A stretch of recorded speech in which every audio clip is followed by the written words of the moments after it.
घर होंगे जो विधवाएं भी हैं, तो क्या किसी विधवा को जाकर के भाजपा का व्यक्ति सिंदूर दे देगा? हिम्मत है तो जाके देखिएगा, दे करके पता चल जाएगा आपकी हैसियत कितनी है, आपकी औकात कितनी है। आपके घर अगर आ जाता तो क्या? मेरी माता जी विधवा हैं, ध्यान रखिएगा, और मेरे घर पे सिंदूर लेके आ जाते ना, तो सिर्फ मैं क्या करूंगी वो नहीं देखेंगे आप, पूरा देश देखेगा।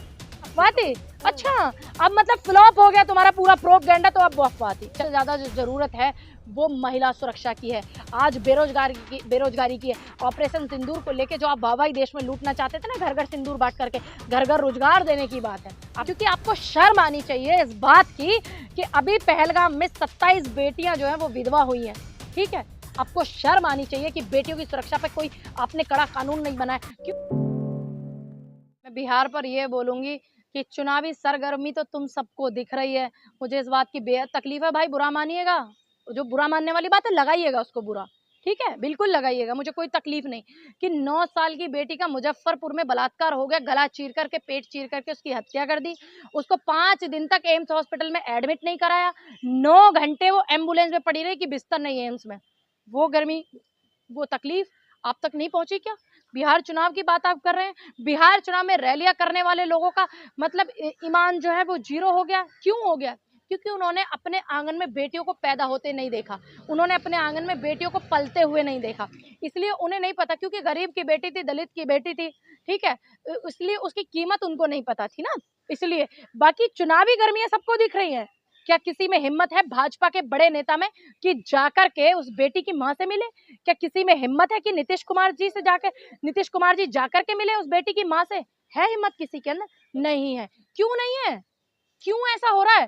सिर्फ आपकी वजह से, क्योंकि आप लोग ऐसी चीजों को तूल देते, मुद्दों की बात ही नहीं करते। जो भाजपा क्या चाहती है कि मुद्दों से भटक के आप बात करें, भाजपा यही चाहती है, आप भी वही कर रहे हैं। कुछ ऐसा तो करिए हट करके, जो जनता के काम आए, बेटियों के काम आए। सुरक्षा पे क्या बोले? सुरक्षा पे कुछ बोल सकते हैं आप? कितने इंटरव्यू किए आपने उस बेटी के ऊपर, बताइए मुझे। लेकिन दलित बेटी का हुआ है घटना, लेकिन वहाँ बहुजन मुख्यमंत्री भी तो हैं, ओबीसी मुख्यमंत्री। तो भाई जब कुर्सी में बैठ करके आप कुर्सी की गर्माहट लेने लग जाते हो, तो उन्हें ना अपना समाज दिखता, ना जनता दिखती, कुछ नहीं दिखता, ना अपना राज्य दिखता, तो वो कुर्सी की गर्माहट ले रहे हैं। अरे एन वीरेन भी तो मुख्यमंत्री थे, बेटियों को नंगा घुमाया था, उनको भी नहीं दिख रहा था। राजस्थान में मुख्यमंत्री नहीं थे भजन लाल जी? अभी कुछ दिन पहले घटना नहीं देखी आपने? बताइए। यूपी में नहीं थे क्या मुख्यमंत्री योगी आदित्यनाथ जी? योगी संत क्या होता है? सद्भावना, सार्थक, साधना, सबको साधता है, जिसकी वाणी से समस्त संसार में गूंज अच्छाई की फैलनी चाहिए, यही तो होता है संत। फिर उनके यहाँ पे तो 2 बजे रात को बेटी को जलाया गया था हाथरस कांड में, बताइए। लेकिन इसके बाद भी मोदी जी कह रहे हैं कि बिहार के लाडले मुख्यमंत्री हैं नीतीश। आज अगर बिहार के लाडले मुख्यमंत्री जी, तो मेरा निवेदन है मोदी जी आपसे कि आप अपने लाडले मुख्यमंत्री जी को लेके एक बार मुजफ्फरपुर में जाइए तो सही, पता चल जाएगा कौन लाडला है कौन नहीं है। क्योंकि आपको शर्म आनी चाहिए इस बात की कि अभी पहलगाम में 27 बेटियां जो है वो विधवा हुई हैं, ठीक है। आपको शर्म आनी चाहिए कि बेटियों की सुरक्षा पे कोई आपने कड़ा कानून नहीं बनाया। क्यों पोक्सो को नहीं आप ध्यान में रखते? क्यों नहीं आप उसके ऊपर कार्रवाई करवाते? क्यों बना था पोक्सो एक्ट? नाबालिग बच्चियों को लेकर आए। अच्छा। आप बताइए पूनम पंडित जी, आपने कहा कि कुछ कर नहीं रही है सरकार, ऑपरेशन सिंदूर किसके लिए लाए थे? ऑपरेशन सिंदूर आया क्यों आया भाई? ये एक दूसरे देश से लड़ाई थी, हम अपने देश की बात कर रहे हैं आज। वो दूसरे देश से लड़ाई थी, हमारी सेना ने मजबूती से लड़ा, संघर्ष करा, ठीक है। तुमने उसमें आके फिर भी टांग घुसाई, अपने आका की अमेरिका में बैठे हुए की बात मानी, सीज फायर का आदेश माना। क्यों माना तुमने? तो फिर तुम काहे के हुए इंडिविजुअल? तुम काहे के विश्व गुरु हुए? तुम्हारा किस चीज का डंका बज रहा है? अब पता नहीं कौन सा देश है, पहली बार ऐसा हुआ कि भारत के प्रधानमंत्री को नहीं बुलाया गया। शायद मुझे लगे कनाडा की बात है, किसी मीटिंग में, G7 में। बताइए, भारत के प्रधानमंत्री को नहीं बुलाया, कितने शर्म की बात है। और जबकि पहली लिस्ट में प्रधानमंत्री भारत के जाते थे और वहां के राष्ट्रपति प्रधानमंत्री छाता लेकर के उनको रिसीव करते थे। इससे दुर्भाग्य की बात क्या होगी भाई? तुम्हें बुला नहीं रहा है कोई और तुम कहते हो तुम्हारा डंका बज रहा है विदेश में। एक बार प्रधानमंत्री जी विदेश गए थे, उनको लेने के लिए एक वहां की सरकार का एक छोटा सा मेंबर जो हमारे यहाँ पार्षद का पद होता, वो आया था लेने के लिए, रिसीव करने के लिए। शायद आपको याद भी होगा, चर्चा का विषय भी बना था। तो आप इस मुद्दे पे बात कीजिए, आप मुद्दों से मत भटकिए। देश में आज सबसे ज़्यादा जो ज़रूरत है वो महिला सुरक्षा की है, आज बेरोजगारी की है। ऑपरेशन सिंदूर को लेके जो आप वाहवाही देश में लूटना चाहते थे ना, घर घर सिंदूर बांट करके, घर घर रोजगार देने की बात है, आप घर घर रोजगार दीजिए। लेकिन कुछ तो बीजेपी कमाल कर रही है कि कांग्रेस को पछाड़ते हुए आगे निकलती जा रही है। देखिए, आप किसी भी चीज में आप किस चीज में पछाड़ रहे हैं कांग्रेस को? आप झूठ बोल के, तिगड़मबाजी करके, साम दाम दंड भेद करके जो राजनीति कर रहे हैं उस चीज में पछाड़ रहे हैं, अच्छाइयों में नहीं पछाड़ रहे हैं। 5-6 सर्जिकल स्ट्राइक हुए थे कांग्रेस की सरकार में, बताइए आज तक क्या मुझे कोई बता सकता है? आप भी पत्रकार हैं और एक महिला हैं, आप मुझे बता सकती हैं कि भाजपा की सरकार में महिलाओं के लिए कौन सा कानून बना? मैं आपको बता सकती हूँ कांग्रेस के लिए क्या कांग्रेस में कितने कानून बने। निर्भया कांड पे इतना बड़ा कानून बना। 2005 में महिलाओं को सोनिया गांधी जी ने ये भ्रूण हत्या बंद करवाया था, ठीक है। महिलाओं के लिए हर चीज में भागीदारी कांग्रेस ने कराई थी। मैं आपको 5-7 गिनवा सकती हूँ, महिलाओं के लेकिन भाजपा में रानी को लाए थे तो देखा नहीं महिलाओं के किस प्रकार से वो मुद्दे उठाती थी। अच्छा, वो जब वो बन गई थी, जब कहाँ उठाती थी? उससे पहले उठाती थी। आपकी समझदारी थोड़ी सी कम है। नहीं, मैंने कहा कि वो मुद्दे उठाती थी। मुद्दे बनने के बाद नहीं उठाए उन्होंने। सिलेंडर तो उठाती थी। सिलेंडर उठाती थी जब नहीं बनी थी, क्योंकि जब नहीं बनी थी तब उठाती थी। हम भी कह रहे हैं बिल्कुल उठाती थी। बनने के बाद क्या किया? उन्होंने तो कहा था बनने के बाद तुम जैसे पत्रकारों की नौकरी खा गई थी वो महिला, पता है तुमको? जब पत्रकार ने, भास्कर वाले ने सवाल किया तो कहा अच्छा तुम्हारा मालिक कौन है, बात करूंगी तुम्हारे मालिक से। अगले दिन पता चला बेचारे की नौकरी चली गई।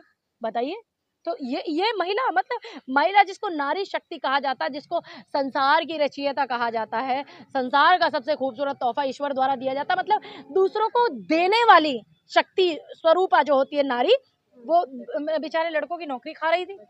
क्या कर रही थी वो देश के लिए? क्या किया? आप बताइए। अब बेचारी कहीं दिख रही है? दूरबीन से भी नहीं दिख रही। इतना बड़ा आरक्षण तो दिया मोदी जी ने, कहाँ दिया?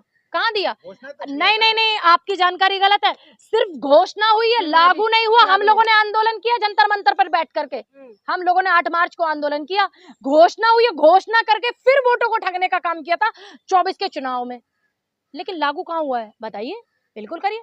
कह रहे हैं महिलाओं की हिस्सेदारी तो पूर्णतया देंगे। कहाँ है पूर्णता? आप बताइए। आप अपनी राष्ट्रीय अध्यक्ष कोई महिला क्यों नहीं बना देते हो? बस बताइए, भाजपा की राष्ट्रीय अध्यक्ष आज तक कोई महिला क्यों नहीं हुई है?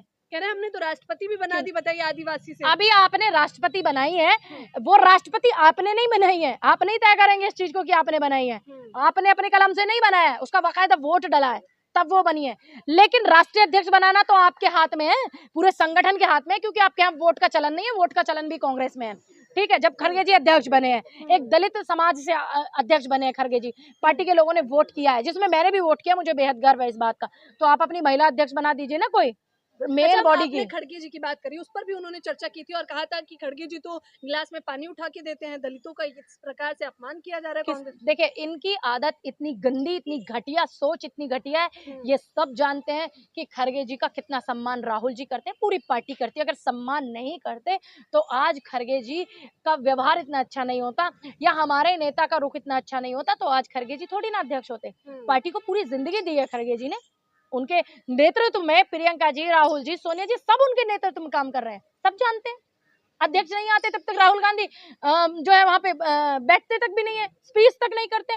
तो हमें किसी को सर्टिफिकेट देने की जरूरत नहीं है, कांग्रेसियों को किसी को सर्टिफिकेट देने की जरूरत नहीं है, क्योंकि भाजपा के नेता का बयान है कि यहाँ की महिलाएं जो है कुछ कुछ करती हैं और तब जाके आगे बढ़ती हैं। मेरा बयान नहीं है, माफ कीजिएगा। और महिलाओं के लिए ऐसा बयान देने वाला घटिया आदमी भाजपा में ही पाया जा सकता है। बिल्कुल इस बयान की भी निंदा करती हूँ। अपनी पार्टी की महिलाओं को बदनाम करने का काम भाजपा करती है, देश की महिलाओं को बदनाम करने का भाजपा काम कर रही है। लेकिन उस पर भी तो सफाई दे दी गई थी कि हम काम की बात कर रहे थे, हम क्वालिटी की बात कर रहे थे। अच्छा, अगर आप काम की क्वालिटी की बात करें तो तुम्हारी इतनी छीछा लीडर क्यों हुई थी बॉस?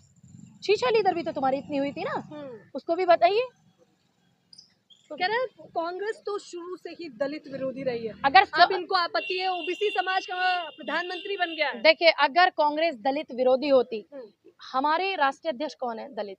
हमने राष्ट्रपति प्रधानमंत्री भी दलित बनाए हैं कांग्रेस ने, ठीक है। तो मैं यही बोलूंगी, इनकी बातों पे हमें इनके सर्टिफिकेट नीचे रिकॉर्ड निकाल लीजिए। आप बना दीजिए अपने प्रधानमंत्री जी दलित, क्यों नहीं बना रहे हैं आप? और तो छोड़िए, मुख्यमंत्री यूपी में जितनी बार इनके वो हुए हैं, मुख्यमंत्री बने, जितनी बार सरकार आई है, रिकॉर्ड उठा करके देखिए, एक बार भी इन्होंने सिर्फ एक समाज के सिवा अगर कोई मुख्यमंत्री बनाया हो, क्या इनके पास काबिलियत वाले दलित नहीं है यूपी में? क्या काबिलियत वाले ब्राह्मण नहीं है इनके पास यूपी में? बताइए। और यूपी के ब्राह्मणों से भी कहना चाहती हूँ, दलितों से भी कहना चाहती हूँ, ओबीसीओ से भी मैं कहना चाहती हूँ, क्या भाजपा में जितने भी आप लोग हैं काबिलियत नहीं है आपके अंदर? जो एक ही आप निकाल के देखिए रिकॉर्ड, जब भी इनका मुख्यमंत्री बना है भाजपा की तरफ से एक ही समाज का बनने जा रहा है। मुझे कोई आपत्ति नहीं उस समाज से, आपत्ति है आपको? बिल्कुल नहीं। मैं तो बोल रही हूँ आपको, अब देखिए ना यूपी में उन्होंने दलित समाज से दिया ना सैनी जी को, देखिए वो अग्रवाल समाज से दिया। देखिए वो भी यहाँ पे वो अग्रवाल समाज हो या दलित समाज हो या जो इनकी बात मानेगा, जो कड़े नियम नहीं लागू कर सकता या जो सख्त निर्णय नहीं ले सकता या खुद निर्णय नहीं ले सकता, ऐसे लोगों को मुख्यमंत्री बना देते हैं। वो अच्छा, कांग्रेस बताइए। तो ग्वालियर में अंबेडकर साहब की मूर्ति का विरोध लगातार हो रहा है, क्यों भैया? मध्य प्रदेश में सरकार भाजपा की, मैं कोई मुख्यमंत्री हूँ क्या? मेरी शक्ल मोहन यादव जी से मिलती है क्या? नहीं ना। आप उनसे पूछिए तुम्हारे राज्य में ऐसा हो रहा है, क्यों हो रहा है, कर क्या रहे हो तुम? क्यों नहीं पूछ रहे आप उनसे? उन्हीं से पूछिए। भाई मैं मुख्यमंत्री थोड़ा ना मध्य प्रदेश की जो मैं जवाब दूंगी इस बात का। मेरे पास तो सीधा साधा जवाब है। इनकी नजरों में जनता की कोई कीमत नहीं, जनता की कोई वैल्यू नहीं। वहाँ के वकील भी उसका विरोध कर रहे हैं अम्बेडकर की मूर्ति। देखिए जो वकील कर रहे हैं आप उनसे कारण पूछिए, सरकार से पूछिए सरकार क्या कर रही है, उनसे कारण पूछिए। वही तो।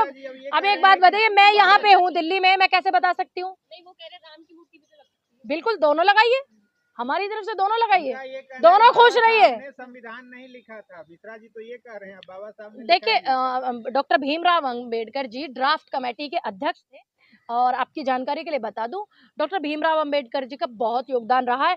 बाकी 180-90 लोगों की कमेटी द्वारा सिग्नेचर है, ठीक है। ड्राफ्ट कमेटी के अध्यक्ष थे डॉक्टर भीमराव अंबेडकर। अब आप देख लीजिए, सुनिश्चित आप करिए, पढ़े लिखे नहीं आप, दिल्ली तक वैसे आगे मीडिया का कैमरा लेकर के, इतना तो आप तय करिए ना। के वकील कह रहे हैं, सवाल तो आप ये मुद्दा कोर्ट में उठाइए ना फिर। भाई हमने जितना पढ़ा, हमने जितना सुना, हमने जितना पढ़ा, हमें पता है डॉक्टर भीमराव अंबेडकर। मैं हमेशा 14 अप्रैल को जाती हूँ, प्रोग्राम्स में जाती हूँ, मुझे बुलाया जाता है दलित समाज द्वारा। जब भीमराव अंबेडकर जी के प्रोग्राम होते हैं, मैंने अपनी हर स्पीच में कहा है कि doctor Bhimrao Ambedkar draft committee के अध्यक्ष थे। सबको पता है अध्यक्ष थे ड्राफ्ट कमेटी के। वो भी जो कोर्ट में, ग्वालियर कोर्ट में जो जज आए हैं वो भी दलित हैं, और उनके आदेश के बावजूद ये मूर्ति नहीं लग रही है। उन्होंने आदेश अब सोचिए तो फिर भैया, जब कोर्ट में जज की नहीं चल रही मध्य प्रदेश में, तो आम वकीलों की और हमारी तुम्हारी क्या चलेगी? मध्य प्रदेश के मुख्यमंत्री कोर्ट से, जज से भी ऊपर हो गए, आदेश से भी ऊपर हो गए। सोचिए कितना गुंडा राज इनका चल रहा है। डॉक्टर भीमराव अंबेडकर से अभी दिक्कत नहीं है इनको, काफी दिनों से दिक्कत है, काफी सालों से। पहली बार नहीं हो रहा मूर्ति हटाने का और तोड़ने का काम, बहुत बार हुआ है। रिकॉर्ड निकाल करके देखिएगा, 1991 के आसपास में भी हुआ था, 1990 में भी हुआ था, जब गठबंधन थे, वीपी सिंह प्रधानमंत्री थे देश के। अच्छा, दिल्ली में जब चुनाव था तो मोदी जी ने जहां झुकी वहां मकान की घोषणा की, तो बन गए? दिल्ली में तो बुलडोजर बन गए क्या? मैं आपसे पूछ रही हूँ, बन गए क्या? जो व्यक्ति किसी को जीने नहीं दे सकता सुकून से, भारत की जनता को, क्या वो घर देगा? क्या वो देगा कुछ? आपको लगता है? आपको उम्मीदें होंगी, हमें कोई उम्मीदें नहीं है उनसे। आखिरी सवाल लेना चाहेंगे कि क्या ऑपरेशन सिंदूर का ढिंढोरा पीटने के बाद बिहार में कुछ इसका असर पड़ पाएगा या नहीं? देखिए सभी को पता है कि बिहार की जनता को भी पता है, क्योंकि सिंदूर एक भावनात्मक और एक धार्मिक मामला है। सिंदूर को आप ऐसे ही मत लीजिए, हमारी बहनें माथे पर सजाती हैं अपने पतियों के नाम का, भाजपा के नाम का सिंदूर नहीं लगाने वाली कोई भी औरत, समझ गई आप? और जो हमारे देश में पता नहीं कितने ऐसे करोड़ों घर होंगे जो विधवाएं भी हैं, तो क्या किसी विधवा को जाकर के भाजपा का व्यक्ति सिंदूर दे देगा? हिम्मत है तो जाके देखिएगा, दे करके पता चल जाएगा आपकी हैसियत कितनी है, आपकी औकात कितनी है। आपके घर अगर आ जाता तो क्या? मेरी माता जी विधवा हैं, ध्यान रखिएगा, और मेरे घर पे सिंदूर लेके आ जाते ना, तो सिर्फ मैं क्या करूंगी वो नहीं देखेंगे आप, पूरा देश देखेगा, पूरा देश देखेगा कि पूनम पंडित ने क्या किया। क्योंकि मेरी माँ की भावना के साथ खिलवाड़ करना, उनकी फीलिंग्स के साथ खेलना, ये मैं कतई बर्दाश्त नहीं करूंगी, चाहे मुझे फांसी हो जाए। लेकिन अब वो कह रहे हैं वो खबर अफवाह थी। अफवाह थी? अच्छा, अब मतलब फ्लॉप हो गया तुम्हारा पूरा प्रोपगेंडा, तो अब वो अफवाह थी। चलिए बहुत अच्छा। खबरों में बने रहने के लिए फोरम 4 को सब्सक्राइब करें और नोटिफिकेशन पाने के लिए बेल आइकन दबाएं।